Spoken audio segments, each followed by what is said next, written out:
What is going on, guys? Money Webby here, back again, week 3 with my favorite waiver wire pickups of the week at running back, wide receiver, and tight end. We got some guys that can really help out your lineups if your team is struggling, if you got some injuries, or things like that to really bring your team to the next level. So before we get going, be sure to drop a like in the video. It really helps me out to get some more exposure on these videos, and so I can keep these videos coming to you week in, week out. So do that. Thank you if you can, and hit that subscribe button too if you haven't already, or if you happen to be new here to the channel and get these videos every week. We got some good NFL DFS information and content uploaded on this channel every week as well. So if you want all that good stuff, be sure to subscribe, and you can hit the bell icon after you do that to get alerted every time I upload here on this channel. And also, you can follow me on Twitter at MoneyWebby to interact with me and ask some questions, maybe if you want to figure out who to drop for who and stuff like that. Some more in-depth kind of analysis on your teams and all that good stuff. So do all that. Thank you if you could. And let's just get into it. The running back first up. Gio Bernard, obviously going to be the hottest pickup of the week here with Joe Mixon going down for 2 to 3 weeks. And I think he can be a nice running back too in full point PPR when Mixon is out. So he's only 15% owned in Yahoo leagues. All the ownership I have listed are going to be on Yahoo. So Gio Bernard, really good short-term answer if your team is struggling. Like if you're 0-2 and if you need a nice 2-win run here, maybe he can be a good option for you. But if your team is loaded at running back, I wouldn't really go out of your way to get him. This is more for teams that have some weaker running back cores and are loaded at wide receiver, or have an injury to a guy like Devontae Freeman or Joe Mixon, or if you have a guy like Royce Freeman who's really been struggling, I would go ahead and get a Gio Bernard on your team. So a really good option, like I said, in the short term. But more of a long-term guy here is Aaron Jones. He's going to be coming back from the suspension. He had an opportunity to lose his grasp of the starting role with Jamal Williams having 2 weeks at the starter, but Williams didn't do anything to make you believe that he's a better runner here than Aaron Jones. He averaged 3.4 yards per carry in the first 2 weeks, and Aaron Jones last year in 2017, the guy averaged 5.5 yards per carry. He was one of the best runners in all of football, just looking at the analytics and the stats kind of and more in-depth kind of behind the stats. So Aaron Jones, a really good runner and pickup, I think, and one of the best offenses in football. There still is some upside concerns in the sense that his pass protection wasn't great last year, but if he can figure that out, this guy could be a running back too in fantasy football. But if he doesn't figure it out, he still could be a 2-down back that does have some opportunity to get some touchdowns and stuff like that. So he could be a running back 3, but he does have the upside of being a running back 2. So definitely a good stash on your bench. He's 61% owned, so he might not be available, but still, if he is, I would definitely try to get him on your team. Then Phillip Lindsay, 69% owned. I mentioned him last week, but again, if he's not owned in your league, definitely go ahead and pick him up. He looks like he's a good running back 3, definitely, maybe even flirting with running back 2. In some of these weeks, his upside might be limited as they're still running that 3-back system with the snaps kind of spread around. But a good sign is that his snaps actually went up to be the number 1 guy in the Broncos backfield with 40% of the snaps, which is a really good sign. And I think he actually has looked a lot better than Royce Freeman this year, so that's really good for his sake, taking over the lead dog role. But his touchdown upside is capped, as Freeman is a short yardage back and the goal line back. So I think honestly this might be a good time to sell high on him if you got him. But still, he's a guy that you can have in your team, so I'll definitely pick him up if he's available. So Phillip Lindsay there, 69% owned. Then Matt Breida. I actually prefer Matt Breida the most out of all these backs, in the long term. So he's 61% owned. He looked really good last week, had over 100 yards, and he averaged 12 yards a pop.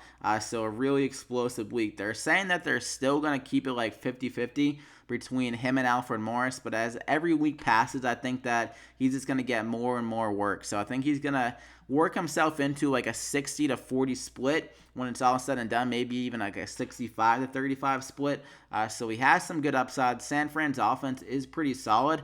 Kyle Shanahan normally puts his running backs and players in good positions to have some good performances. So I think Breida will keep it going here. He's a really good runner and really just elusive guy. So I think he's a good pickup, can be a running back 3 or even a fringe running back 2 as the year progresses. So that's a nice pickup if he's available. And then Austin Eckler had another good week. Definitely interesting situation here. I wouldn't go out of your way to pick him up, but still a good bench guy because his upside is through the roof. If Melvin Gordon goes down for like a week or two, or even the rest of the year, Eckler would probably be in the running back one conversation because he's really good. A really good pass catcher. I mean, like every time he gets the ball, it seems like he's making something out of it. So even as like a flex, he could be solid. Like he's getting a good enough amount of work, and he's just getting so much yardage when he is. So I think he's a solid pickup as well. And then Bilal Powell, I mentioned how we wanted to see like what he looked like on Monday Night Football last week. He looked really good, but Crowell kind of capped it off with a long touchdown run, but that was more just bad defense from the Lions. I think Powell is still the better runner, better pass catcher. He had a nice pass catching touchdown this week. So that's another guy to go ahead and pick up if he's available. Like I said, though, some of these guys aren't available. Like we got 60% ownership on a few of them. But how I would rank them for the short-term answer, I would think Gio Bernard would obviously be number one, and then Matt Breida, and then Lindsey, and then probably Bilal Powell. For like if you need like a 2 to 3 week plug. But if you want to go long term, I would say Breida, probably Aaron Jones for upside. I think Lindsey obviously would be better if you want to put something in your lineup right away. If you're looking for a plug in your lineup, though, it's definitely going to be Breida, Lindsey, and then Gio Bernard and like Bilal Powell. Eckler and Aaron Jones are kind of more plug and play and upside kind of guys. Like I said, more stash. If that kind of makes any sense, I was kind of going all over the place there. But those are your running backs. So now on a wide receiver, some guys again here that I mentioned last week. I didn't mention Quincy Enunwa in my video. I don't think I honestly kind of forgot about him. I did comment in the comment section like right after I uploaded. Be sure to have him on your radar as well. So he's 61% owned. And if he is available, I would definitely go way out of my way to pick him up. I think he's honestly the best pickup out of anyone this week if he is available.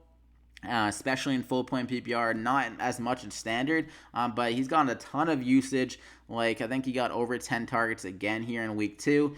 So in full point PPR, I think he'll be a wide receiver too, probably the rest of the year. He's getting just so much work and looks from Sam Darnold. They have really good chemistry, so that's a really good pickup if he's available. Like I said, I would definitely bid a good amount if it's fab for you, and even if it's the priority. If you got the number one overall priority, I would honestly use it on Quincy Enunwa. That's how kind of excited about him I am about him the rest of the season.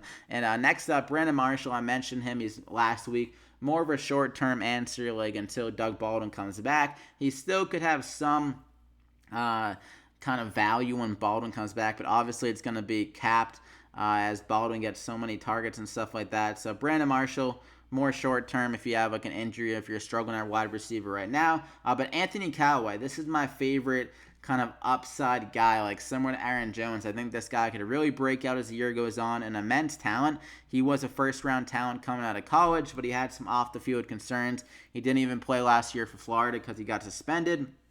But he's only 6% owned in Yahoo leagues, and he's taken over Josh Gordon. Obviously, Josh Gordon is going to be traded. So Callaway inserted right away into that Gordon role, and he got 81% of the snaps in week 2, and he had the biggest catch of the game with that 47-yard touchdown to almost tie the game, but of course their kicker missed the extra point. But Anthony Callaway, like I said, a great talent, and he's going to continue to get that trust from Tyrod Taylor making big plays like that. And then when Baker Mayfield takes over, they're going to have that like young chemistry. They're probably working a good amount together in camp, maybe in second team. Actually, Josh Gordon wasn't even in camp, so maybe Callaway was working with Tyrod. But we saw Baker Mayfield connect with some big plays with Callaway in the preseason week 1. So I think however it shakes out, whether it's Mayfield or Tyrod, he's going to be a great deep threat for this team. We know that Jarvis Landry kind of clears things out over the middle of the field. I have seen some buzz about Rashard Higgins, but I think Callaway is a much better player and just has much more upside. So I kind of prefer going guys that I think can become like a bigger asset in fantasy football. So I would go ahead and get Anthony Callaway if you could on your waiver wire. I think he's going to be available in most leagues. Then John Brown, if you didn't pick him up, I mentioned him last week. He's still only 25% owned, and he looks like he's going to be a wide receiver 3 the rest of the year. He had 10 targets in week 2. Him and Flacco, like I mentioned, really good chemistry. He looks really good. so far for Baltimore. Crabtree looks a little bit slow, like we mentioned over the last year or two, that he doesn't have that great separation. He is a really good jump ball receiver, but John Brown is the guy that Flacco is going to be looking more, I think, because he creates more separation and he's just a better kind of every down target. Crabtree's more situational, I think. So John Brown, go ahead and get him as well if you haven't. He's a wide receiver 3 going forward, like I just said. Then Geronimo Allison. He's more of a low-end wide receiver 3, I would say, but he's putting up some big numbers just reception-wise in the first 2 games. He had 6 receptions last week, or this week in week 2, and then 5 in week 1, I believe. So really good numbers. And I think he'll be able to keep it going for the most part in this Packers offense. We know they're very pass-heavy and friendly to the wide receivers. And Jordy Nelson's gone, so that was a big void. And I think Jimmy Graham will slow down as the year goes on. We know that over the last couple years, I feel he's had some really strong starts of the year. But as the year goes on, he kind of loses his legs a little bit. So I think Allison could be a solid commodity in fantasy football the rest of the season. So he's only 31% owned. Then Keelan Cole, he looked extremely good against the Patriots this past week. Had a nasty couple catches. That one-handed grab on the sidelines was absolutely insane. So I think he's going to be the best Jags wide receiver going forward. He's still available in over 50% of the leagues. I'm not sure why. And then Dante Moncrief got banged up at the end of this game against the Patriots. So if he's out for a few weeks, that just even boost up Keelan Cole's value going forward. So I think he can be a wide receiver 3 conversation, another guy there for the rest of the year. So those are the wide receivers. Quincy Enunwa, John Brown, and Keelan Cole are the best bets for plug and play. Going to be wide receiver 2 for Enunwa, and then wide receiver 3s for John Brown and Keelan Cole. So if you need an answer right away, I would go ahead and pick those guys up. Even Brandon Marshall in that conversation, but I would probably rank him last out of those 3 or 4. But then for long term, I would say Anthony Callaway. This guy could be a wide receiver, maybe even wide receiver 2. Could be probably a wide receiver 3 though, I think. If he can put it all together this year, that would be absolutely incredible, because this guy is really good talent. He's super fast. He was clocked for the second fastest time, I think, of the year on his touchdown grab. So really good player there. Good upside, guys. So wide receivers cover there. Now we got tight end. Obviously, it's always kind of not pretty thin on the waiver wires for tight ends, but O.J. Howard, another really good week. He had a crazy kind of run after catch touchdown against the Eagles this past week. He's 67% owned, so he might not be available, but I think he's a good option if you're struggling at tight end. If you had Delaney Walker and went Jonnu Smith, who really struggled in week 2 for whatever reason, he didn't get any looks. So I'd go ahead and pick up O.J. Howard. If you're a Jonnu Smith owner or anything like that. He's a solid option. I think he could be a tight end 14 or so the rest of the year. So Eric Ebron, though, I mentioned him in every video, it seems like. Still only 55% owned. He had another touchdown.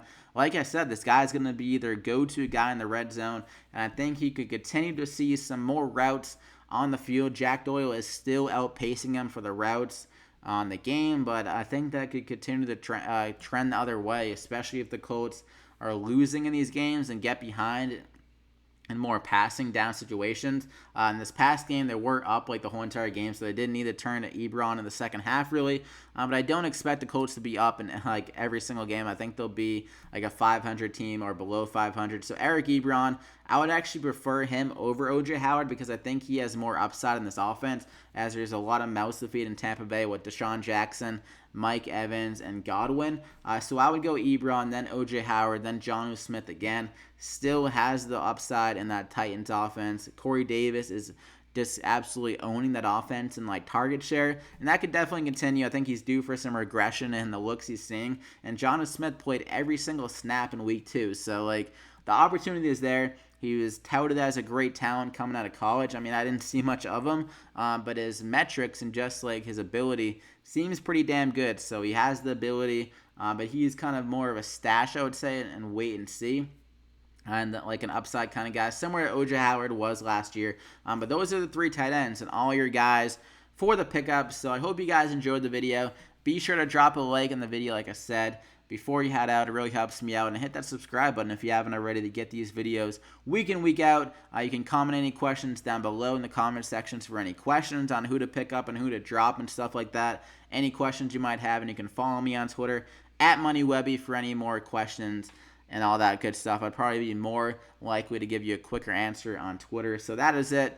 Good luck on the waiver wires. I hope you get who you're looking for, and we'll see you back here again next time.